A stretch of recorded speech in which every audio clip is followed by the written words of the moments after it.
Break के बाद आपका स्वागत। मैं आपके साथ अंकित मिश्रा। तो अमृत स्नान के लिए श्रद्धालुओं का तांता लगा हुआ है और आज इस महत्वपूर्ण दिन का खास महत्व क्या है उसी को बताने के लिए मेरे साथ दोनों मेहमान भी जुड़े हुए हैं। लेकिन सबसे पहले सबसे बड़ी खबर से शुरुआत कर लेते हैं। श्रद्धालुओं की भीड़ खुद मॉनिटरिंग कर रहे हैं मुख्यमंत्री योगी आदित्यनाथ। महाकुंभ में माघ पूर्णिमा का महास्नान चल रहा है। भीड़ तस्वीरों में साफ नजर आ रही है। महाकुंभ का द्वार जो है वो भक्तों का जन सैलाब से इस समय पटा हुआ नजर आ रहा है। और इन्हीं तस्वीरों के बीच महाकुंभ में माघ पूर्णिमा पर अमृत स्नान के लिए सुबह से ही तमाम श्रद्धालुओं की भारी भीड़ संगम क्षेत्र में देखी जा रही है। संगम को दोनों ओर यानी हर तरफ आप जहां पर भी संगम में देखेंगे कुछ इसी तरीके का नजारा देखेंगे। अमृत स्नान में सबसे पहले सुबह सुबह नागा साधुओं ने, अखाड़ों के तमाम नागा साधुओं ने स्नान किया और उसके बाद एकाएक करके आप श्रद्धालु भी स्नान कर रहे हैं। और अब इसी पर चर्चा के लिए मेरे साथ मेरे दोनों मेहमान लगातार बने हुए हैं। और सबसे पहले पंडित जी आपके पास आते हुए, क्योंकि आप बता भी रहे थे इस दिन के महत्व के बारे में जानकारी दे रहे थे, आप अपनी बात को पहले पूरी कर लीजिए। जी देखिए, मैं आपको ये बता रहा था कि हम माघी पूर्णिमा के जो महत्व को देख रहे हैं, इससे पहले हमें समझना चाहिए कि इस कुंभ का क्या महत्व है। देखिए, कुंभ कब कब लगता है।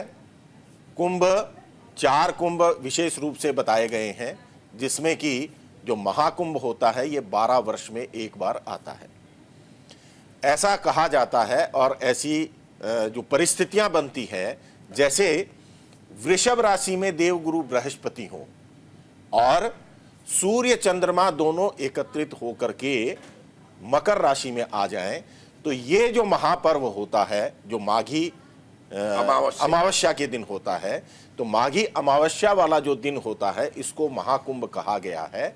और ये प्रयागराज में ही होता है और ये 12 वर्ष में एक बार होता है। दूसरा जो योग बनता है, ये योग बनता है कि सूर्य जो है वो मेष राशि में रहे और देवगुरु बृहस्पति जो है वो कुंभ राशि में चले जाएं। ये जब संयोग बनता है उस वक्त अर्ध कुंभ होता है और वो अर्ध कुंभ होता है हरिद्वार में। तीसरा जो योग बनता है वो बनता है कि सूर्य भी सिंह राशि में हो और देवगुरु बृहस्पति भी सिंह राशि में हो, तो ये इसको कुंभी कहा जाता है। और इसमें एक बार उज्जैन में और एक बार नासिक में ये कुंभ का आयोजन किया जाता है। इसमें ऐसा भी होता है बहुत बार कि देवगुरु बृहस्पति सिंह में हो या कर्क में हो, दोनों में से किसी एक राशि में वो आ जाते हैं और सूर्य देवता जो होते हैं वो सिंह राशि में होते हैं। तो इस प्रकार के जो ये कुंभ का मैंने बताया है कि कुंभ होता क्या है। ठीक है, अब कुंभ के महत्व को हम देखते हैं। देखिए, सूर्य और शनि वैसे तो पिता पुत्र हैं, लेकिन ये दोनों अति शत्रु माने जाते हैं, एक दूसरे के शत्रु माने जाते हैं। अब अगर सूर्य मकर राशि में आएगा यानी कि शनि की राशि में आएगा तो उसके प्रभाव अच्छे नहीं होंगे। और देवगुरु बृहस्पति ये भी वृषभ राशि में कोई बहुत अच्छे प्रभाव नहीं देते। तो इस वक्त को अगर हम अच्छे से समझें, ग्रहों के अनुसार समझें, तो ये शुभ समय नहीं होता है। इसीलिए हमारे जो पूर्वज थे, हमारे ऋषि मुनि थे, उन्होंने एक व्यवस्था बनाई कि इस माघ महीने में अगर आप अत्यधिक जप तप करें, दान करें, बड़ी बड़ी नदियों में स्नान करें, बड़े बड़े सरोवरों में स्नान करें, तो इससे आपके जीवन पर जो ग्रहों के दुष्प्रभाव आ रहे हैं उन दुष्प्रभावों को आप दूर कर सकते हैं। और इसीलिए माघ मास का सर्वाधिक महत्व बताया गया है। इसमें आप जितने भी जप तप करते हैं, दान पुण्य करते हैं, हवन यज्ञ करते हैं, उसका आपको 1000 गुना फल प्राप्त होता है।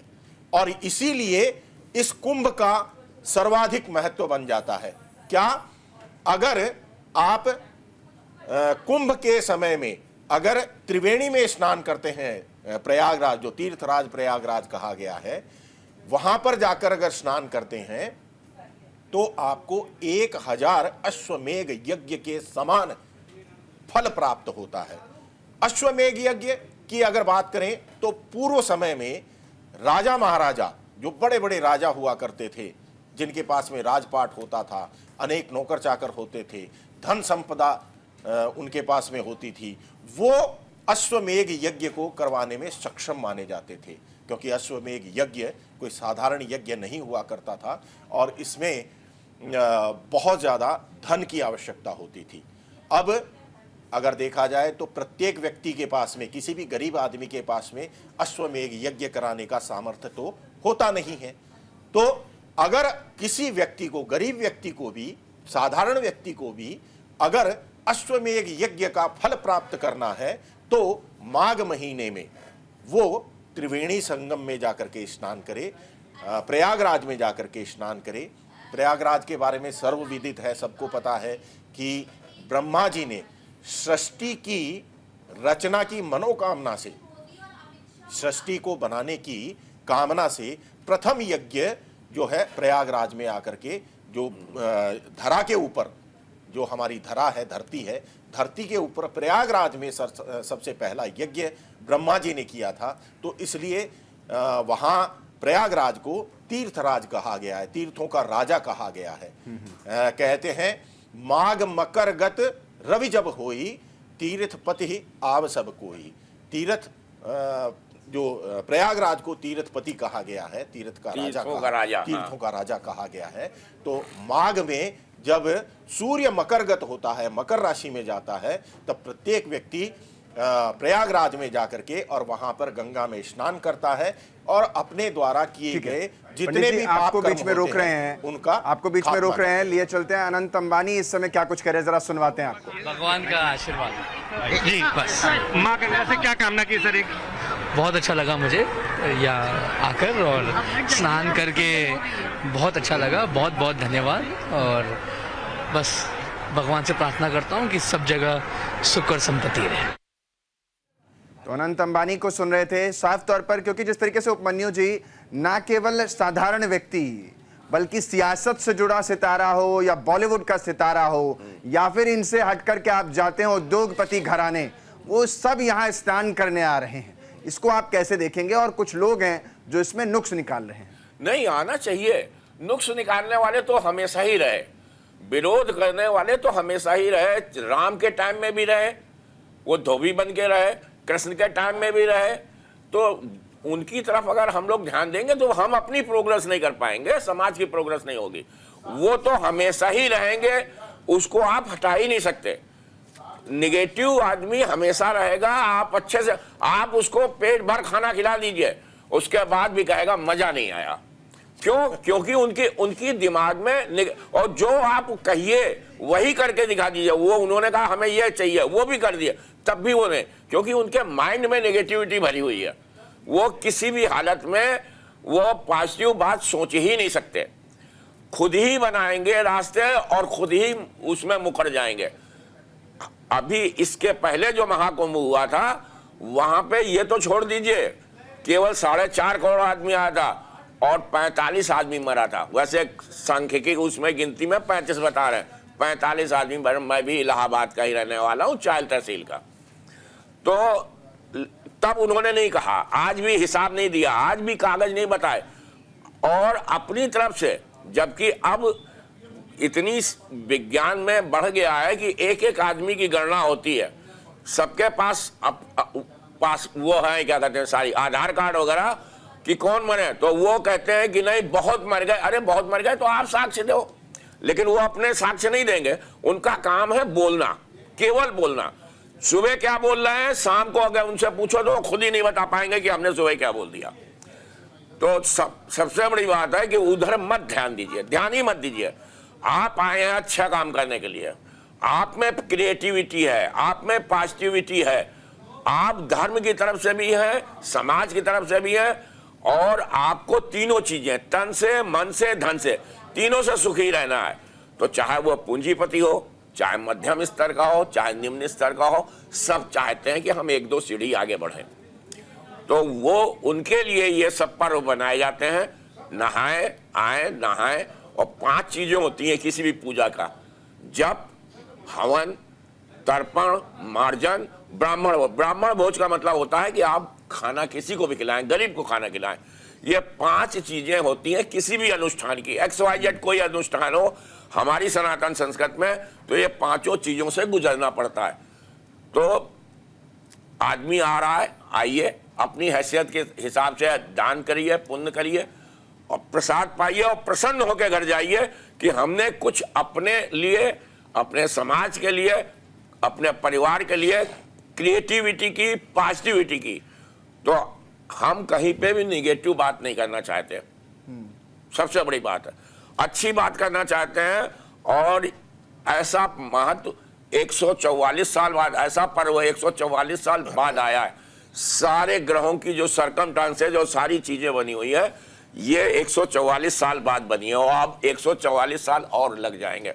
12 महाकुंभ के बाद में लगातार हो रही है। भले 144 साल और लग जाएं, लेकिन सियासतदान जो हैं वो बिल्कुल मानने को तैयार नहीं। वो तो कहते हैं कि कुंभ का डेट भी जो है वो बदल दी। फिर अभी हम कह देंगे थोड़ा सा तो बुरा, डाक बार्किंग, आपका हम हाथी तो चलता रहेगा, कुत्ते भौंकते रहेंगे, उधर मत ध्यान दीजिए। अगर उधर ध्यान देंगे तो आपका भी मन में ना जो जितनी पॉजिटिविटी है उसमें 1-8% कम हो जाएगा। आपने बहुत सही बात कही और ये हमेशा होता रहा है, जहां देवता रहे वहां राक्षस भी रहे। हमको राक्षसों को नहीं देखना, हमें अपने में देवत्व और बढ़ाना है, देवत्व गुण और बढ़ाने। कुंडली में अभी राजेश जी कह रहे हैं तो उसमें भी 3 वो होते हैं, राक्षस गण होते हैं, मनुष्य गण होते हैं और देवगण होते हैं। तो आप ये मान के चलिए ये तीनों गण वहां पे मौजूद है। देवता तुल्य में है, दान पुण्य कर रहे हैं, अच्छा काम कर रहे हैं, मार्गदर्शन कर रहे हैं, सब कुछ कर रहे हैं। मनुष्य है वो अपना काम कर रहा है, अपने दिन अच्छे कर रहा है, सब कुछ है, वो भी ठीक है। और जो राक्षस है वो विवाद कर रहे हैं, परेशान कर रहे हैं दूसरों को, जो बगल में धक्का मुक्की कर रहे हैं, ये सब होता रहेगा। उसमें भी आपको जीना है और अच्छा निकालना है। सबसे बड़ी बात है कि वहां से भी हमको अच्छे बन के निकलना है। ठीक है, पंडित जी भी हमारे साथ है। राजेश जी, क्योंकि आज कल्पवासियों के लिए भी एक आज अंतिम है, या यूं कह लें कि समापन की तरफ बढ़ रहा है कल्पवासी, तो इसके लिए क्या कहेंगे? कल्पवासी माह जो है वो समापन की तरफ है, क्या कुछ इसको लेकर के आप समझ पाते हैं? जी हाँ, देखिए कल्पवास का नाम बहुत बोला जाता है। कल्पवास कहते किसको है? ऐसे कहा गया है कि जो कलयुग का समय है वो है 4,32,000 वर्ष। इससे डबल अगर कर दें तो वो द्वापर है, उससे डबल अगर कर दें यानी 4,32,000 का डबल करते हैं तो 8,64,000, उसका डबल कर दें तो फिर त्रेता आ जाएगा, और उसका डबल अगर कर दें तो वो सतयुग का समय होगा। ठीक है, अब ये जो कालखंड है, इतने लाखों वर्षों का जो कालखंड है, इसको 1,000 बार अगर इसको घुमाया जाए तो उतना जो समय रहेगा उसको बोलते हैं एक कल्प। समझ गए आप? सभी दर्शकों से एक बार फिर से मैं बताना चाहता हूं कि जो हमारा कलयुग चल रहा है 4,32,000 वर्ष का है, इसका डबल अगर हम करते हैं तो वो द्वापर आएगा, और उसका डबल जो समय हम करेंगे वो त्रेता आएगा, और उसका डबल जो हम करेंगे जो कि करीबन 17 लाख वर्षों का जो बनता है, वो जो समय रहेगा, उस समय को अगर 1,000 बार पुनरावृत्ति उसकी कर दें तो उसको एक कल्प माना जाएगा। और ऐसा कहा गया है कि प्रयागराज में कुंभ के समय, महाकुंभ के समय, अगर कोई व्यक्ति 1 माह तक, यानी कि पूर्णिमा से पूर्णिमा तक वहां पर 1 माह रह करके और पूर्ण आस्था के साथ में अपने ठाकुर जी को गंगा स्नान करवाता है, स्वयं वहां पर गंगा स्नान करता है, और इसके साथ साथ में जप और तप करता है, तो वह कल्पवास माना जाता है। एक कल्प में जो तपस्या किसी ऋषि मुनि ने की होगी, उसके समान प्रभाव जो है 1 माह में उसको मिल सकता है। ये कल्पवास का जो महत्व बताया गया है वो है। तो अनेक प्रकार के जो हमारे साधु संत हैं, बड़े बड़े ऋषि मुनि हैं, जो कि हिमालय की कंदराओं में रहते हैं, वो इस महाकुंभ के पर्व पर वहां से निकल करके आते हैं और कल्पवास करते हैं। राजेश जी, इसका मैं वैज्ञानिक दृष्टिकोण से बता रहा हूं। वैज्ञानिक दृष्टिकोण भी दीजिएगा, और साथ में ना एक जो आम जनता है उसका एक सवाल ये भी रहता है कि आखिर जो ये नागा साधु आते हैं वो कुंभ के बाद कहाँ चले जाते हैं? वो अपने अपने जगह पे चले जाते हैं, जहां पे जिनका जो स्थान है। कोई जरूरी नहीं है कि केवल हिमालय में जाएं। कोई मध्य प्रदेश में रहने वाला है, नर्मदा के तट में रहने वाला है, कोई गुजरात में रहने वाला, साधारण लोग इनको देख नहीं पाते ना, जैसे हाँ आप बिल्कुल, कुंभ मेले क्योंकि पर उनको आते हैं। मतलब नहीं है। अधिकतर जो है ना, ये उनको नागा मतलब साधु ही जो नहीं रहते है। हैं, कंदराओं में रहते हैं, कंदराओं में रहते हैं, दीन दुनिया से दूर रहते हैं, और जरूरी नहीं है केवल हिमालय में रहते हैं, ये भारतवर्ष के हर कोने कोने में रहते जी। हैं। और दूसरी बात कि ये पब्लिक में इसलिए नहीं जाते हैं क्योंकि इनको केवल अब दो ही काम रह जाते हैं कि अपना और परमात्मा, इनका लगाव, इनको जोड़ना। बस जब जब विवाद हुए हैं, ऐसा नहीं है, जब जब विवाद हुए हैं और जनता भटकने लगी है, तो ये हमारे नागा साधु आगे आते हैं, दोनों तन से, मन से, धन से मदद करते हैं समाज की। नागा साधु को आप ये हल्के में मत लीजिए कि हम नागा साधुओं को कुछ करते हैं, न, वो खुद आते हैं। समाज भटक रहा है तो भी आएंगे, संत लोग आएंगे, अगर राजा भटक रहा है तो भी आएंगे। हम लोग संत अगर हैं तो कोई जरूरी नहीं है कि हम केवल अपने समाज को कहें। अगर हमारा राजा भटक रहा है, बहुत लोग कहते हैं कि गुरुजी आप तो संत हैं, आप तो हिमालय में जाइए, आपको यहाँ के क्या काम? नहीं, काम है। जब भी भटकाओ, राजा भटकेगा तो भी हम इंगित करेंगे और उसको सम्मान में लगाएंगे, समाज भटकेगा तो भी लगाएगा। ये एक संत की परिभाषा है और करना चाहिए, कर्तव्य है। उसी में नागा साधु हम लोगों से एक सीढ़ी ऊपर है कि वो समाज से हटके भी केवल आत्मा और परमात्मा, उनके लिए दो ही चीजें रह गई, एक आत्मा और एक परमात्मा से जुड़ाव करते हुए भी समाज की सेवा करते हैं। समाज सेवा उनकी नहीं करता है, वो समाज की सेवा करते हैं। कहीं पे भी कभी वो नहीं हुआ कि किसी ने नागा साधुओं की मदद की हो। उन्होंने नागा साधु समय समय पे हर जगह, कोई जरूरी नहीं है, वो जो है मिलते हैं, आते हैं, मदद करते हैं। वो हम संतों से भी एक सीढ़ी ऊपर है। उनका केवल एक ही काम है, आत्मा परमात्मा, कि हम ज्ञान से भी, तन से, मन से, हर तरीके से भी आत्मसात करें परमात्मा को और समझे परमात्मा एक को। जो सवाल यहाँ से, दो सवाल एक साथ लूंगा और उसके बाद बोलिए, फिर मैं दो आपसे- सवाल बताइए। क्योंकि आप बता रहे थे कि साइंटिफिकली रीजन क्या, फिर आप वो बताइए। हाँ, मैं साइंटिफिक ही बताता हूँ। वो बताइएगा, लेकिन एक दो सवाल ले लेते हैं। क्योंकि नागा साधुओं के लिए ना, जिस तरीके की वेशभूषा में वो आते हैं, या यूं कहें कि नग्न अवस्था में आते हैं, इस ठंड में जब हम और तमाम जो साधारण व्यक्ति है 10 तरह के कपड़े पहनता है, वुलन्स पहन लेता है, वहां वो नग्न अवस्था में उस ठंडे जल में बैठ सकते हैं और आसानी से अपना जो पूजा पाठ है वो करते हैं। ये शक्ति कहाँ बहुत से आती आसान काम है, ये कुछ बहुत नहीं। शक्ति जो है कहाँ से? नहीं, बिल्कुल बिल्कुल, ये इतना और आसान काम है। दूसरा, क्योंकि हम और साधारण व्यक्ति जो है वो परफ्यूम लगा रहा है, घूमने जा रहा है, उसका जो जीवन स्तर है वो अलग है।